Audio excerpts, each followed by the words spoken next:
Здравейте, вие слушате Говори интернет. Този епизод е експериментален по два параметъра. Първо е първия, който е на английски. Госта ми е Андрю, който знае български, но смятахме и така се получи, че се получи по-интересен разговор на английски. Освен това е малко вътрешнозаводски, защото си говорим за подкасти. Андрю има богат опит, както в американското радио NPR, където е бил директор на цяла станция, както той обяснява в един малък град в щата Индиана, както и с BBC, както и с продуцирането на подкасти за най-различни клиенти, включително един от най-известните подкасти в света, 99% Invisible, в който той направи епизод за междублоковите пространства в София. Така че следващите 50 минути моят милост и Андрю си говорят на английски за миналото, историята на подкастите, за радиото, за британския парламент, за Бойко Борисов по сутрешните блокове и за много различни теми, от които се отплеснахме. Така че надявам се да ви хареса. Ако това ви е харесало, наистина пишете ми или кажете не ми хареса, защото забелязвам, че от последните няколко месеца не съм получавал много мейли на info@govori-internet.com и ще ми е наистина важно да разбера как се развива този подкаст в малко по-самотната му форма с един водещ. Така че ще се радвам да ми пишете и съвсем набързо да благодаря на нашите партньори, които подкрепят този подкаст през тази година. Това са Мъркъл, които в България предлагат цялостни решения за електронна търговия. Имат инженерен център, който включва целият спектър на хора, които се занимават с диджитал, който включва SEO, Data Engineers и експерти в формата на дигиталния маркетинг. Благодарение на SiteGround, които са хостинг компания, но не това е най-важното. Важното е, че те се трансформират в продуктова компания и освен хостинга от тях може да си вземете много хубава имейл платформа, която да развивате малък бизнес, както и развиват своя сайт-билдър, електронна търговия и постоянно търсят интересни хора. Може да намерите линк в бележките на шоуто. И благодаря на Fashion Days, или аз както ги наричам модни дни, които са магазин с всякакви дрехи, обувки или както техния ап твърди, предлага Fashion and Inspiration. Както казах, те вече имат ап. Сега като слушате това през лятото, едва ли си седите на големия десктоп компютър вкъщи и може да пазарувате директно от апа. Наскоро купих от тях ни обувки и ги поръчах понеделник вечер и сряда сутрин бяха при мен, така че доставката им е наистина бърза. Благодаря на Fashion Days. И сега ви оставям с моя разговор с Андрю. Alright, as you may have heard, this is the first episode of Говори интернет that we're going to do in English. I want to welcome my guest, Andrew. Thank you very much, and apologies that it's going to be in English rather than Bulgarian. I could just about manage Bulgarian, but I think the episode would last about 6 hours as you'd have to keep helping me with the words. So, yeah, much appreciated. So it's an experimental episode that it's, as the Americans say, inside baseball. So we're going to talk about podcasting. Andrew has rich experience in that. There is never a TV show on TV about television. It would be very stupid. But there are a lot of podcast shows about podcasting. So I wonder why is this happening? That's a good question. I guess with television, it's highly produced studio format. Whereas with podcasting, it's kind of like us, two guys with a mic. And the temptation to just talk about yourself, especially in a format that can be a little bit self-indulgent, is irresistible. So we obviously couldn't resist, and here we are. I'm not tempted to talk about myself. I hate it. But anyway, you should introduce yourself and tell us about your experience with podcasting and that kind of media. Yeah, so as you gathered, my name is Andrew. I've been living here in Bulgaria for 6 years now. I run a bookshop in the center of town called A Vertical. It's a design bookshop. I play in a very... What's the address? It's on Ulica Lavale. It's next to that big postmodernist Unicredit Bull Bank by Serdica Metro. So if you're a stylish, intellectual person, you should definitely visit. Or even if you're not. All of our audience are. Oh, well, of course, yeah. And one or two aren't, but they won't tell. Yeah. Well, yes. And if you have disposable income, what better way to spend it than with us? So that everyone thinks you're cool and you look cool and you know things. The other thing I do here, specifically Bulgarian related, is I play in a band called Kake with the sculptors Martin Penev and Martian Tabakov. And we're, as far as I'm aware, Bulgaria's only silly art punk joke serious boy band. And with podcasting, so I have quite a long background in audio. I studied for my master's in journalism in America. And while I was there, I volunteered at a few different radio stations. Community radio stations are a huge thing there. It's much easier to have a transmitter. It might only cover that town, like with like 25,000 people. So I volunteered for a few there. And then, although my master's focus was on photography and photojournalism, I just had way more experience from this volunteering, and I got a job straight away after that as the program director for an NPR station. And then after that, I did that for like a year and a half, moved back to England, did a little bit for the BBC for like on an internship, it was one of those things where, being a program director for an NPR station was this big fancy thing. And I thought, I'll come back to England, easy peasy, I'll get loads of jobs.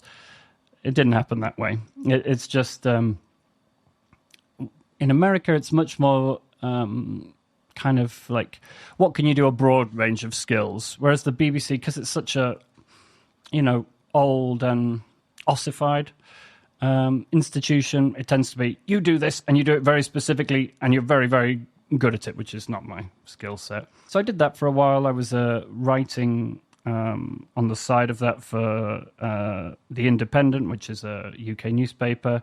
Vice, I was their food correspondent for a while. Believe it or not, you can still find some of my stuff up there. What did you write about? Oh, well, restaurant reviews, things like that. I mean, it was... In the UK? And I know nothing about food, or at least back then especially I didn't. But, for Vice, it's more about like the weird angle that you can put on it. I did one that's still up that I'm particularly proud of. I'm originally from a small town called Bakewell, and we're famous within England for this thing called the Bakewell pudding, which looks a bit like... Which part of England is it? It's right in the centre, like literally the point in England, which is the furthest from the sea in any direction, is, a few miles from my hometown. So somewhere around Birmingham or no? No, it's Derbyshire, it's called. But it is in the Midlands, like Birmingham. And so there's... I mean, it's a town that's mostly for tourists. But anyway, we make this pudding, which looks kind of like... can I swear on this podcast? It looks like cow shit. But it's super sweet and sticky. So anyway, I wrote like a bit of a cultural history of this for Vice. And then after that, I started writing more for podcasts. I then got a job as a producer. I was working for Shaw. We're speaking into Shaw microphones right now. And then I got a job as a producer for 20,000 Hertz, which is a pretty well-known podcast. It's all about the stories behind sound. The idea of it is that, we curate our world for taste. We put nice artworks up on the wall for vision. We have nice chairs like these ones that you've got for, for our physical senses. But sound tends to get ignored a lot. I mean, even as we're sat in this room, there's kind of an air conditioner going off quite nearby. People that listen to this podcast, they won't hear a bit because our magician Anton will remove with some AI plugins. I'm joking about AI, but he has about 10 or 20 plugins that remove that kind of noise. No, let's go double inside a baseball and say that actually the AI technology for noise cancelling has just totally changed the game in that sense. Like, you can now just do any old crap and make it sound amazing afterwards because it analyzes your voice and then brings that back in once you've deleted the sound, which used to be a huge problem because whenever you would record in a noisy space, you try and cut out the noise and it just made your vocals sound like you're underwater, like blah, blah, blah, blah, blah, blah. So with 20,000 Hertz, it's always kind of confusing in this business, like, what is a producer? Essentially, it means a writer for podcasts. My job essentially it's a scripted show. So they're more like mini documentaries. Well, not even that mini. I guess some episodes were two-parters. Collectively might be over an hour in length. So yeah, my job was I would get assigned an episode or I would pitch an episode to the team and interview the guests and then write the script, dropping the audio in along the way, do a basic run of sound design, and then hand it over to the team of sound designers. Actually, 20,000 Hertz is owned by a sound design agency, and that was the original thing of it. Like, it was the passion project of the host, Dallas Taylor. He wanted to, he's I call him an audio evangelist. He really has this mission to elevate sound. And so it also happened to be an excellent marketing device for his sound design agency. That sounds normal. Yeah.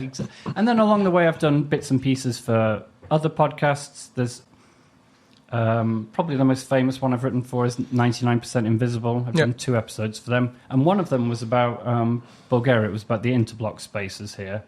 So in Sofia? Or? In Sofia, because there's a nice little... one of these socialist-era parks right in front of my apartment. Of course, because of the zoning here in Sofia, are there garages inside or a new building popping up? So they're planning on a new building, and just the chaos. Finally. Yeah, exactly. It always fascinates me what an amazing job of town planning really badly run socialism has done compared to capitalism. Like, even the worst job of a socialist seems to be better than the sort of end times capitalism planning we have here. I don't know where that interblock is, but it's more complex than that, as everything in Bulgaria. Because, for example, in Mladost, when the socialism came, they confiscated the land of the people. So most of the interblock spaces in Mladost are originally owned by other people, because they thought that communism will never go away, and they built they built as they wanted, and it was good. But then, since it went away, people claiming the constitution of their property got to return it, and they built stupid things. But a very nice idea, very poorly executed, from what I understand. The redistribution. Plus, the thing is with, we don't have to get into this too much. You can listen to the episode. I'll try to link it in the show notes.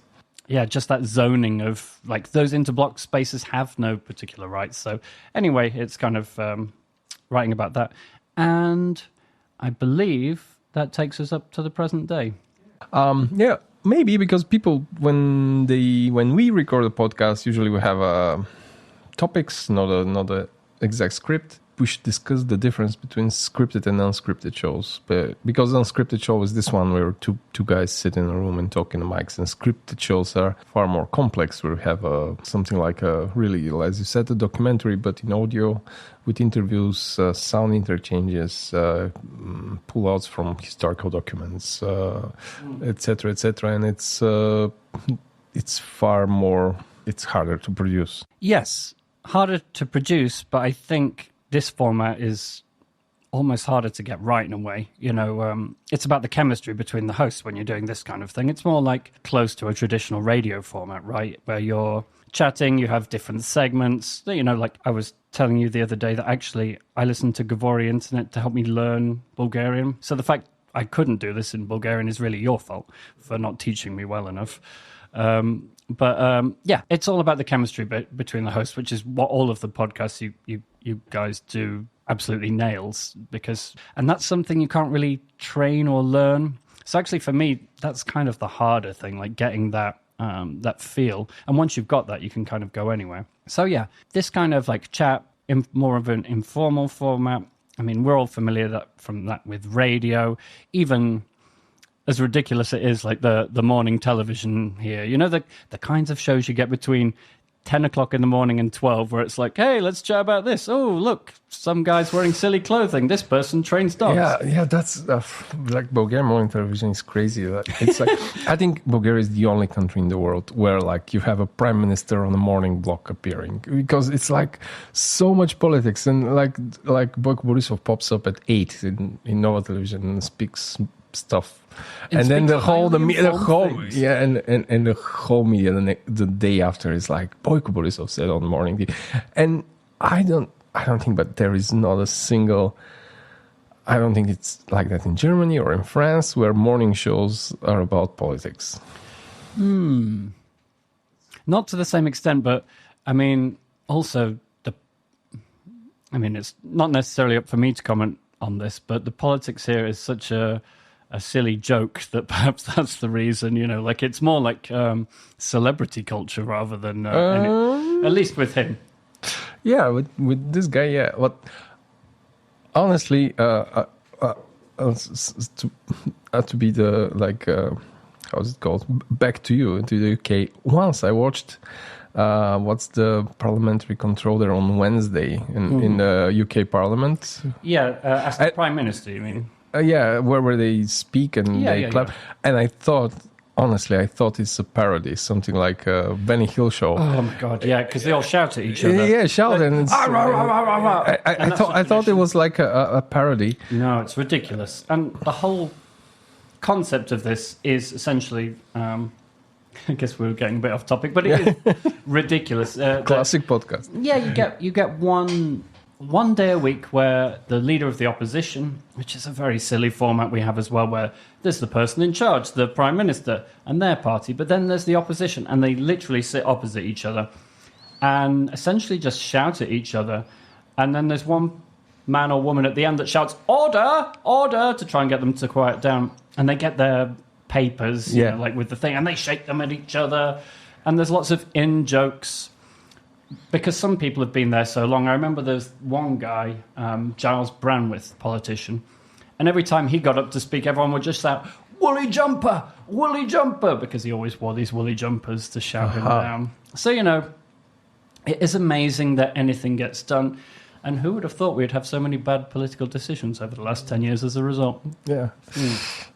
So we were talking about the difference in formats, but, we have like those kind of silly, frothy morning shows as well, but they tend to have less politics involved. It would be like, "Ooh, this sheep won, most beautiful sheep in Europe. Let's have the owner on for that kind of thing." I think it's called Good Morning, that show. And then this documentary form is more like, I'm not sure if you have like highbrow radio format here, or did you traditionally? Maybe you can enlighten me.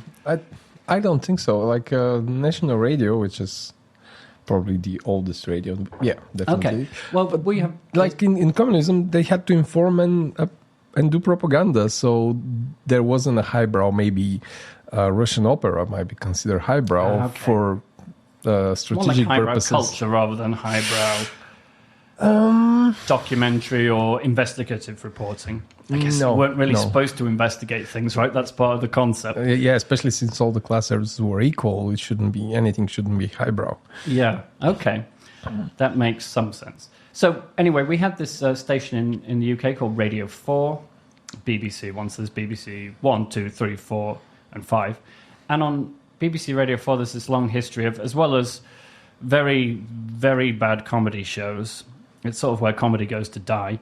And also these very funny bad radio soap operas. They also do lots of investigative sections. And I think this format is more like what scripted podcasts came out for. So I can give you like the exact rundown of how a 20,000 Hertz episode gets made. So let's say we have an idea. We actually made an episode about... I'll tell you the one about the invention of... so we did one about sound from mono to the kind of point audio, three-dimensional audio we have now. So someone said, "Oh, that would be a great idea." We have a huge list of show ideas. Listeners send in lots of ideas. There's more than we could ever make if we ran it for, 100 years.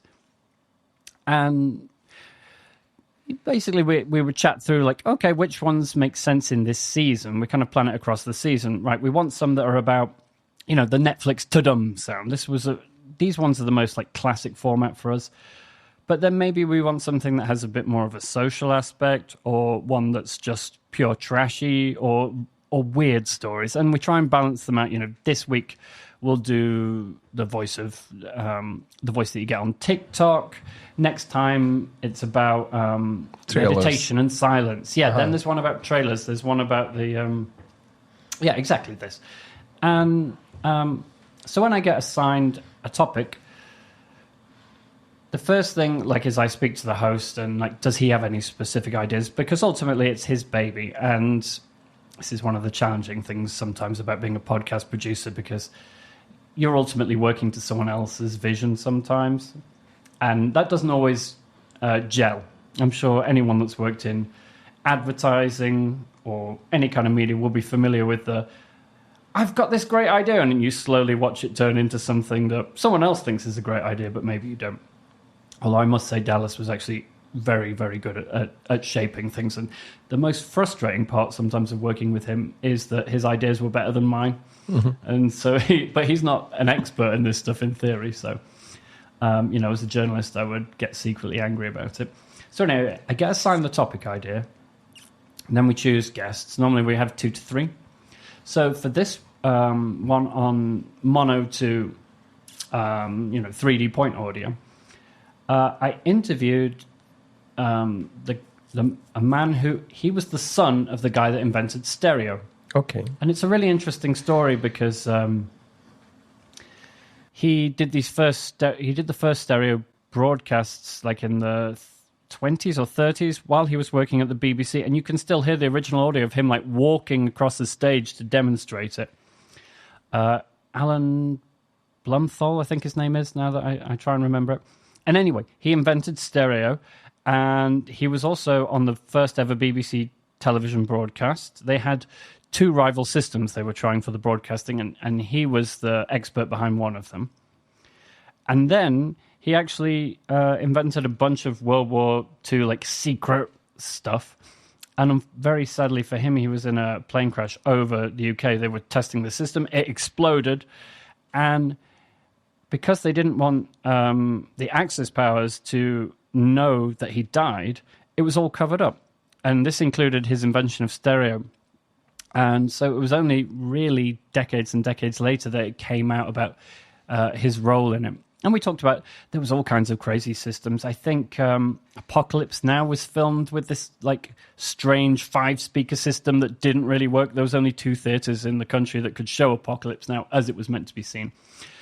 So he was the first guest, and then I interviewed, I think, someone from Abbey Road that was like an expert in, spatial sound. You mean the studio or Abbey Road? Yeah, Abbey Road Studio. Yeah, they also have a college training program that they do as well. And so I interviewed him kind of for the second half. So the first half was all about this, the invention of stereo, this guy's really interesting life story. And then the second half was a bit more technical. And so I would interview them both, let's say, hour and a half interview each. We used a program called Descript. I don't know if you're familiar with it. It's super useful because essentially it automatically transcribes. Oh, yeah. And so it's gives out words that you spoke and you can reshuffle them. And it's linked to the audio. Yeah. So if I drag the sentence that says... I'm waiting for this to become available in Bulgarian, but unfortunately it's been in English for years, but Bulgarian is not priority on the AI Who would have thought? Yeah. This is an unfortunate thing about being a small country. But hopefully, I guess with AI, hopefully it will speed it up a little bit. But anyway, so the amazing thing about it is that you drag a sentence from the interview you've done into your script, and it just brings the audio with it, which makes the job so much easier. Like transcribing was the single worst thing about being a journalist back in the I say back in the day, like 10 years ago. And then I would write so I write all of Dallas's lines, sound design suggestions, drop in the quotes as I see fit, and structure, it's a show that's split in half. So that kind of side of the process is like 2-3 months doing something like that. And as I mentioned, 20,000 Hertz is owned by a sound design agency, actually. So then it's handing it, actually, even before that, it's then handing it over to the senior producer, and you do a whole script read through, like a table read with everyone. And then he suggests edits. Everyone suggests edits as you're going. You go back, second revision, and it slowly shapes it down. Then you get into audio. The sound designer does a first pass. Everyone listens back, makes comments like, okay, we need a bit more breathing room here. This, the audio that we wanted to sound like a telephone doesn't quite work. X, Y, Z. It goes through about 10 passes of that. And that includes editing the script. We'll do like pickup lines, essentially like, okay, this bit doesn't work, Dallas, can you re-record it? And then and only then is it done. So episodes take between 4 to 6 months to make. as you can imagine, like it's pretty expensive doing it that way. But this is, I guess, the stuff that made people fall in love with podcasting. You know, if you probably our generation, old men, can think of like Radiolab and shows like this that were the huge thing when podcasts first came along. It really blew people's minds, just like how creative and expressive and how many layers they could use. 99% Invisible was also one like that. So this kind of like super developed, highly produced, very creative, playing with the format of audio. These shows really are what kickstarted the sort of podcasting as a major platform. But like I said, it's very expensive. You know, an episode costs about $15,000 to make. Yeah, that was part of my plan. Is like, as you like, as our audience knows, is, for example, the BBC is funded by percentage of the taxes paid by. Actually, we have something called the license fee, which if you want to watch BBC television or listen to BBC radio, there is a lower license fee for radio, I think, but no one ever does that. You get the whole license fee. I can't remember how much it is. It's about £120 a year. For every person living in Britain? You don't have to pay it if you don't have a TV. So I guess that's going to cause chaos over the coming years because no one has TVs. But you still have to have it to watch their online content. They'll think of a way to get your money, I'm sure. Yeah. And, I mean, the BBC is kind of its own unique institution because it's been going for so long, since the 20s. And because it's so well-funded, it's... Yeah, that was I was telling. So if you are well-funded and trusted and doing okay job, it's easy to produce $50,000 episodes, even though they takes months. Yeah, but at the same time, there's a kind of institutional inefficiency at the BBC just because they've got so used to doing things in these. I'm not someone that believes in, like, you know, the market economy will fix everything. But I think with the BBC, there's definitely a case of it produces some incredible things and a wide range of things, but there's definitely some of it where you look at smaller institutions. You know, for example, our podcast, like I would say 20,000 Hertz episodes are as good as, or in fact better than, most radio documentaries on the BBC. So to get back to, I think we'll talk about like the future of podcasting. Yeah. So let's leave it at that. That's what a scripted show is like. It can take 4 to 6 months. It costs, you know, $15,000 to $30,000. Multiple rounds of edits, and then you get like a 30-minute episode at the end of it. Yeah, and people don't understand how much work, how much effort is put on how many. Especially for that show because of the sound design level, and that's kind of what we got famous for, as well as the storytelling. And we won a bunch of podcast awards. Like, I'm never very good at remembering the names, but the Signal Awards, the Ambies, we won quite a lot of those. So just to put things in not historical but time perspective, I think the boom of podcasts, like not here but in the world, like happened 2014.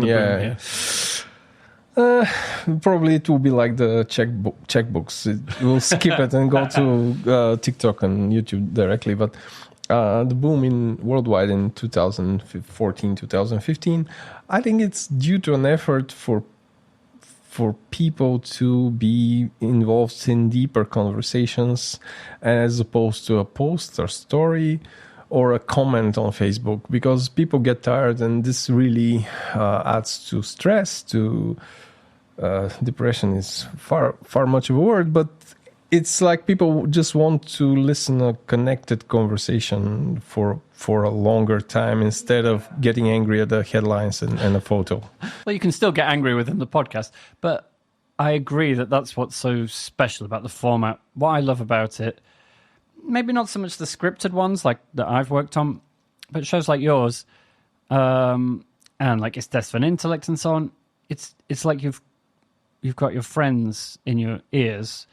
And, you know, there's a show from England that I listen to called The Football Ramble, and they just chat about football. You know, I do keep up with football, but I'm not like the world's biggest fan. But, because they're all very English, I've been listening for so long, it feels like four friends that I'm listening to. And, like, if I was to meet them, I'd kind of almost think like, hey, I'm one of the gang. Obviously, they'd have no idea who I am. But that kind of, friendly, informal, long-form mentality to this kind of podcast rather than the scripted ones is something really special. You did used to get something like that in radio, but the constricts of radio meant that it's not really possible to just sit and chat about, your whatever day, you like, for an hour and a half. It had, there was when I was working at NPR, like the clock is just everything. Like we've got 20 minutes to the first break. 22 minutes to here. Now we've got to drop in with the national broadcast. Now we've got to get back to the top of the hour because I'm not sure what it's like here, but in America you have to read the station ID at the top of every hour. Which if you don't, your station gets taken off the air.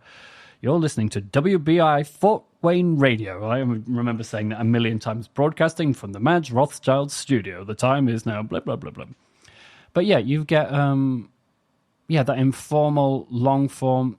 There's chance for nuance. There's chance to explore. I mean, how many tangents have we gone off on already? And also like the, even though the audience completely believes that they know the host, the speaker. As you said, it happened to me. Like, I'm sitting in a bar and having a beer, and a person appears, a lady. She says, you're an anchor, right?" And she's like, starts talking to me as if we're the best friends. I don't know what this lady is, and she explains about the podcast, and she says, thank you, and leaves. And I'm just like, having these conversations is awkward because you really don't know the person, and he really believes they know you very well. It's really one-sided. It's not bad, but it's strange, and I tend to paralyze and just look around. I mean, I got that impression from listening to the show that you're not someone that would just dive into that. But for some people, some hosts, that's like manna from heaven. They love that whole thing. Raging egotists like myself. So I remember that used to happen a lot because I was when I was working at NPR, it was in a small town called Fort Wayne, Indiana, and like really kind of like stepping into 20 years ago, America, and I was reading I was the afternoon news anchor as well as being the program director for the station. You can imagine I was probably the only English person living in Fort Wayne. So as soon as I was out and about, people would want to talk to me. NPR is quite, I guess we'd say, left-leaning station. I mean, that's why they got defunded. But the funding, well, we can get into that. But that's different. I mean, left-leaning by American standards, i.e. very centrist. But Fort Wayne was a very right-wing town, and people would often stop me and like to shout at me and complain about the news and like... this was when Obama was president, and they were like, and that man Obama, what's he doing? He's ruining the country. And like, I'm like, I just host the news. Like, I don't get to choose what Obama does. So, that is that side of it, though. But I think that's what is really enchanting about this kind of more informal podcast, that it does feel like friends. And as you said, you can explore topics in greater detail. We can go off on tangents about President Obama. And that's something really special about that. As you said, it kind of shows like Radio Lab and stuff were a little bit earlier, but then this informal style, I guess you're right, it did explode in like 2014, 2015. Oops. That's when I started listening to the Football Ramble, for example. And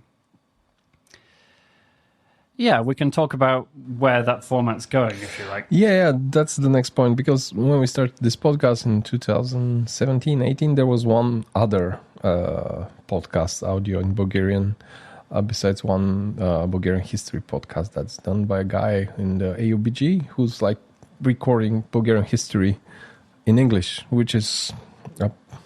useful for me. Yeah, useful for everyone. I really wished we could record one in Bulgarian, but then it will be get into details of what Macedonia is, like get into politics, and it's hard to get it right. Anyway, so there was one, and then we had to explain to the people what podcast is, and then gradually the word podcast means two guys on YouTube with very aggressive thumbnails discussing stuff. Thumbnails, I like that term. Yeah, where every clip. Every and now it's has a podcast. A reaction shot. And podcast means video. It happened to me a lot of times. For example, in първия, говорят, where we had to talk to a credit portfolio manager of bank, and the guy arrives because we record in an office, arrives like with a 5-piece suit, and when he enters the room and says, "Where are the cameras?" and we say, "There are no cameras," and he's instantly relieved. Like, you can see a smile on his face. He's removing the tie and says, "All right, guys." And like, one of the advantages of audio is that people are not stressed out. They don't care how they look, and it's really easier to... Like us, we're sat here with no clothes on today. We are naked in the studio. Yeah. And as a result, I'm feeling very informal. But you're right, actually, and I know that... And now it's YouTube. Yeah, and now it's YouTube, but I think the shows that work well with that on YouTube, that have this more traditional podcast form, traditional, it's not an old medium, but are where the cameras are hidden and you're not aware of them.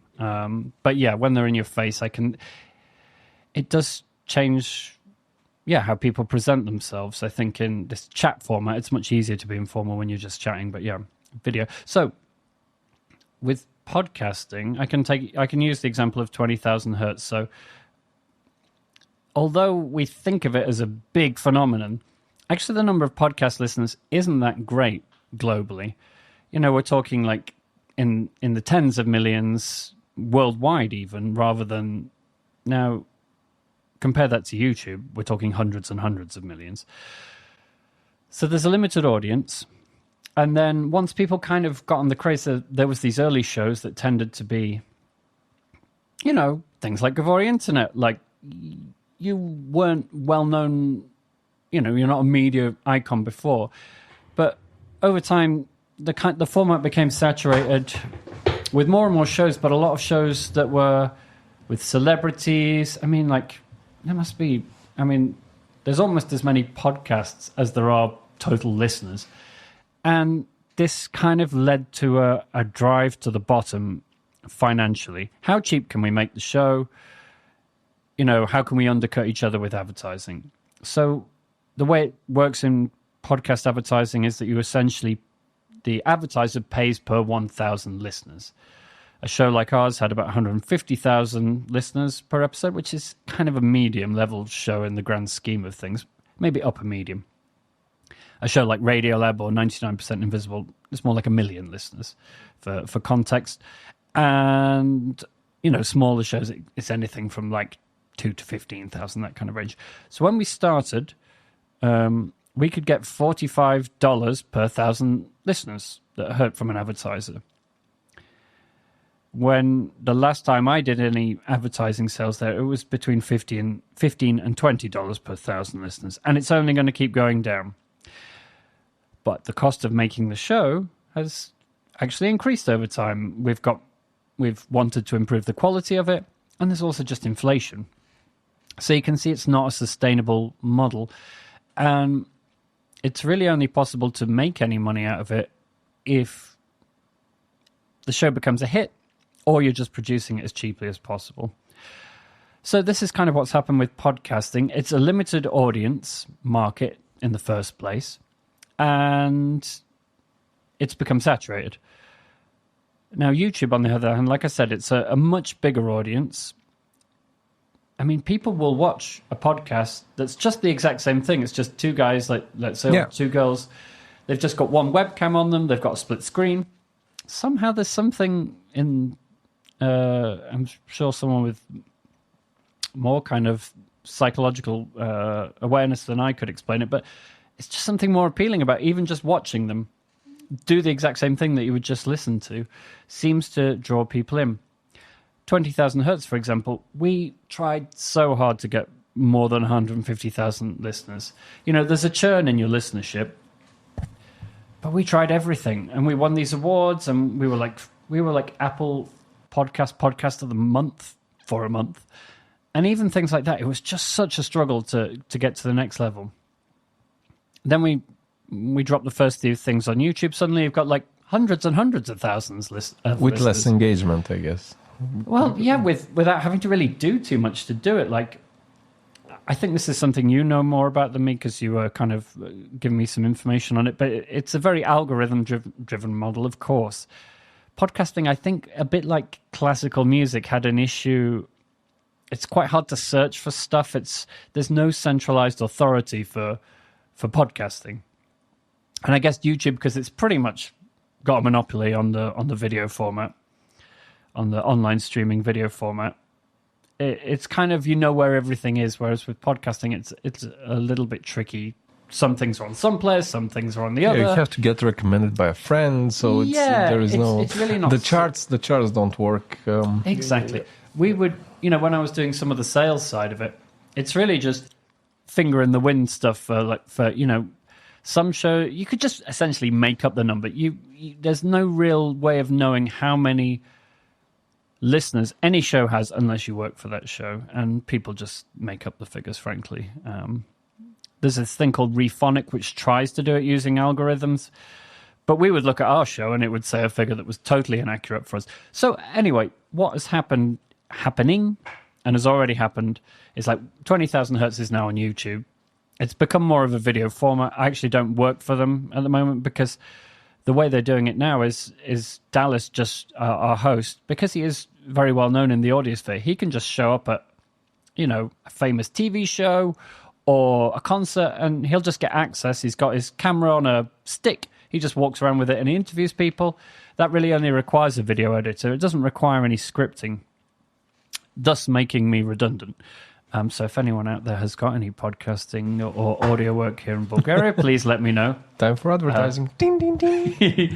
Yeah. So that's kind of the way it's going. Those kind of scripted shows like the one like 20,000 Hertz will eventually, to some extent, die out. I kind of see it in a very similar way to all, it's the history of media, isn't it? The clavinova was replaced by the piano. Radio was replaced by TV. Newspapers were replaced by online content. But that's not to say this vinyl was replaced by CD and now streaming. But people still collect vinyl. It's got its own special thing. Yeah, people still go to opera. Some people still like to read the newspaper. So I don't see podcasting as ever going away. I think it has its own charm and purpose. But at some point, YouTube will get replaced by something, no doubt, and there'll be the next thing. And YouTube will end up being more of a niche thing. And I think podcasting, although it's still huge, I think it's probably becoming more of a niche thing. And certainly shows are becoming more niche in the same way that we don't have, when I was, I'm 39. When I was, at school, 12, 13, I knew everyone knew every song on the radio. There was a universal culture. It's become obviously more fragmented. And this has really happened with podcasts that now we're looking at 1,000 shows with 10,000 listeners rather than 10 shows with 1 million listeners each. Yeah, that's another thing is that a decent comparison is that there are no summer hits now. Like in 90s, you have Macarena, you have, Jennifer Lopez. All of the greatest music ever. It's because there was less music and the funnel of media was more shallow and exposes one song which becomes the song of the summer. Now it's not at all because there is not a central station where there's rotated even though in Spotify playlists where even you can pay to appear. It's no guarantee that it will be played all around. So the same with media. There are smaller media and smaller podcasts with niche audiences that doesn't form the general opinion about X. And that has pluses and minuses. I definitely think there's isolation and separatism and conflict that rises from that. But on the other hand, the great thing about it is in the past, you wouldn't have a show where it's Bulgarian hosts, usually speaking Bulgarian, unless they're unfortunate enough to invite me as a guest, talking about, internet topics and tech and culture that relates to it. That's an amazing thing to have. And the British Parliament. The British Parliament, yeah. So there's also plus sides to it. There's my football ramble show. It is a bigger show. but it's still pretty niche. And, you know, for me, it's a really important part of my weekly routine, you know. Like, I would really miss it if it was gone. And that kind of, you know, niche best friends in your earphones thing. And they do live shows. And the nice thing is, like, it's not someone accosting you in a bar, but when you go to the live shows, they're expecting to meet all of their fans. And they kind of treat you like they are friends. So that's nice. But in terms of, yeah, I guess it's become more fragmented, and I guess that's leading to this kind of subscription model where each show has its own, you know, listeners who pay like $5 a month or whatever it is to listen. And because they feel like you're friends, you're happy to give it. Yeah. Anyway, I think the only other thing that I was thinking is with the how artificial AI generated stuff, but I don't think it will affect podcasting as much, because it's easy to catch, and it will never be able to create a long, uninterrupted and interesting conversation. Did you listen to that Google one that's auto-generated? Yeah, it's stupid. It has no use case. But it basically summarizes a topic for you, right? Yeah, in a format that's easily extracted and you can train a model upon. That's why I podcast. I actually find that platform useful. Let's say there's a topic that I have to research for something, and I don't have time to sit on the computer and look at it. If I want to walk along and just but it's not a podcast. It feels too artificial. Although it does, the jokes are very strange sometimes, but it does, you know. That's its own special thing.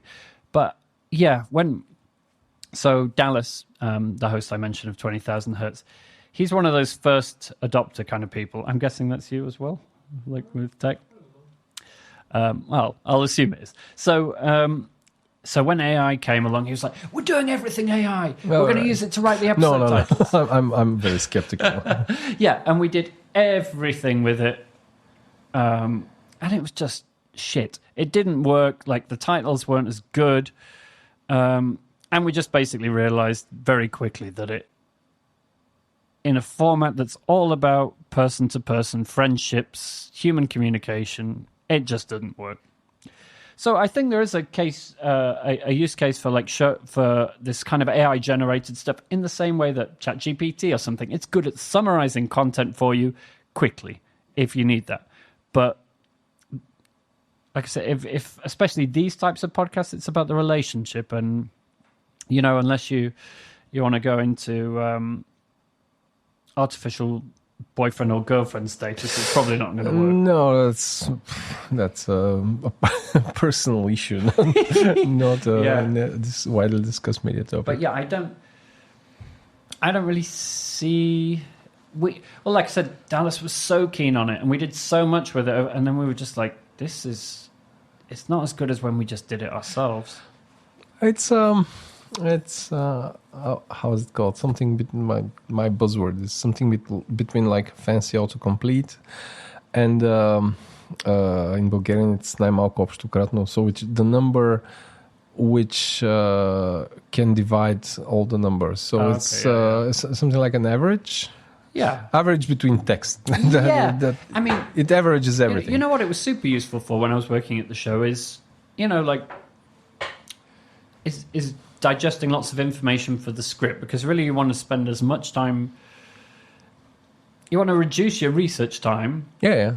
And increase the time you can spend like refining and honing the script. And one thing it was really good at is, let's say, because, you know, like, you want to get the time down as much as possible. You've got a paragraph that's like 4 sentences long and it feels a bit too much, and, you know, like, asking whatever your AI poison platform is, like, can you digest this into 3 sentences for me? And it doesn't quite work, but you edit it from there. It was very useful for that at the show. But other than that, yeah. Oh, actually, you know what? To recommend this, we did an episode, if anyone wants to check it out, called Deepfake Dallas, where, and this is a while ago, we kind of when it was at the start of becoming popular, we got in touch with one of the leading AI voice companies. They did a thorough analysis of Dallas's voice, And then we did the first 5 minutes of the show with this deepfake voice, and it was all about deepfakes and how that technology works. Hardly anyone picked up on it, and it was a really good plot twist when we revealed it. And actually, we then used that voice. I was telling you about Descript and how, you press play and it reads the text from your interviews. When I write in his voice, so I type Dallas as the speaker, and I write out his text, and then it would play back using this deepfake voice that we'd made. So you could really hear like a, not brilliant, but a kind of demo of what it was going to sound like. With Dallas would always sound a bit like this in it, though. But it still gave you the feel for the rhythm of his voice. And you could hear, especially with me being English and him being American, I would pick words occasionally that just weren't appropriate for an American to say, because obviously they're less sophisticated and classy than English people. So it was really good for catching stuff like that. And it would give you a feel for the balance between the host and the guest and the sound design. Yeah.